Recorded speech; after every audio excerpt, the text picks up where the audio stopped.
I love it here. It makes me feel happy, and you know, you wake up and it's nice weather and it's good food. It means friendship, it means love, it means music, it means inspiration. It has that magic about it, you know. When people talk about the magic of Ibiza, it's not a joke.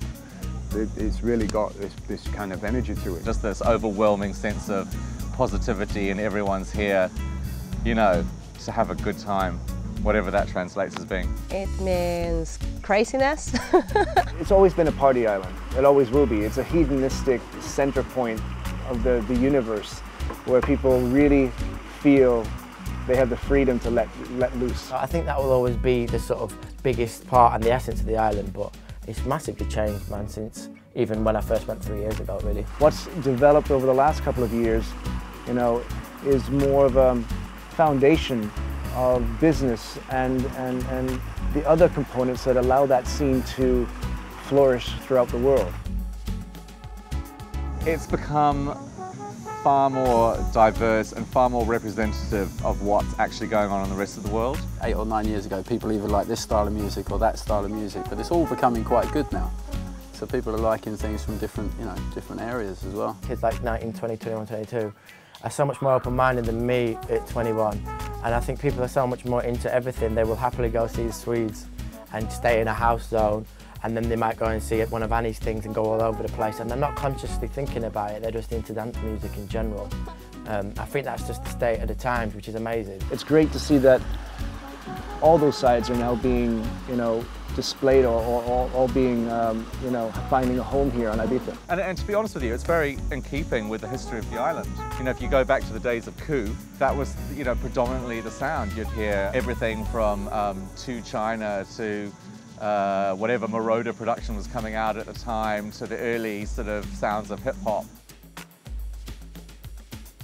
Also, you have big motorways, so before there was just smaller roads, but now there's a big infrastructure with motorways and everything. I mean, the first time I came back after living in Holland for 7 years, I didn't know where I was going anymore. It's more urban, so that means that culturally the way people think has changed as well, and there's a big evolution. That really changed the island.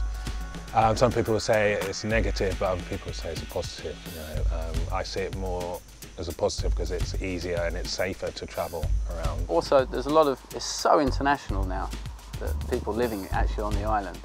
You know, there's people from all over the place, and they're really settled and living here now. Their kids are here, you know, they're going to school. But it feels a lot easier to live here all year round now.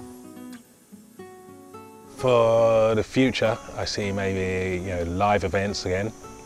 It's been really good having lots of different types of music live. I've been always trying to fight for, you know, what Ibiza means in terms of something else rather than just clubs. The Contemporary Museum is open these days, so hopefully we will have a lot of pretty interesting art exhibitions with local talented people, or maybe with national and international artists. Hopefully it's not going to become too expensive. I'm a bit worried with the prices. I was with someone and he said to me, you know what they want to do here? They want to make it more rich, more classy. Well, there's been this rumour about that Ibiza wants to be the next Saint-Tropez. I said it's never going to work. And every year I come back and it's more and more like this. And the government have been trying to up the class of the island for a lot of years now, and everyone's been complaining about it, you know, but it seems to have worked in a way. For good or for bad, I don't know. It's a bit worrying if it goes like that, because it's going to price people out, and it should be something for everyone, you know. I think if things go towards the whole materialistic thing and all that lot, I just can't see the island totally accepting that. Ibiza's, how can you change Ibiza? I mean, it became famous for being like this. So they can't change it too much, or they'd be stupid to. I think Ibiza was, or it is a really special place, and we shouldn't let the spirit go away. It's all right being nice and minimal and very, very squeaky clean, but it's about the spirit of Ibiza, and I think the history of Ibiza has always been about that spirit of fun and togetherness.